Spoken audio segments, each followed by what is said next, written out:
अस्सलाम वालेकुम viewers, welcome back to my YouTube channel daily tips with Asma. आज की इस वीडियो में हम आपको बताएंगे ताइब नाम के बारे में अनोखी और दिलचस्प मालूमात। ताइब नाम का शुमार लड़कों के नामों में होता है। ताइब एक इस्लामी नाम है। ताइब नाम की इब्तिदाई तारीख़ अरबी ज़बान से निकलती है।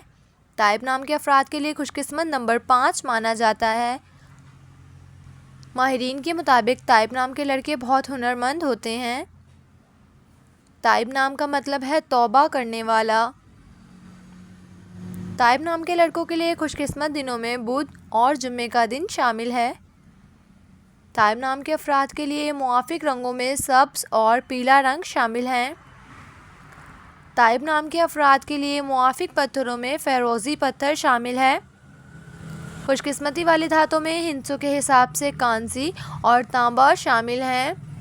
सो फ्रेंड्स, अगर आप अपने नाम का मतलब जानना चाहते हैं तो कमेंट बॉक्स में अपना नाम लिखें। इंशाअल्लाह हम आपके नाम की वीडियो ज़रूर बनाएंगे। Thanks for watching. अल्लाह हाफिज़।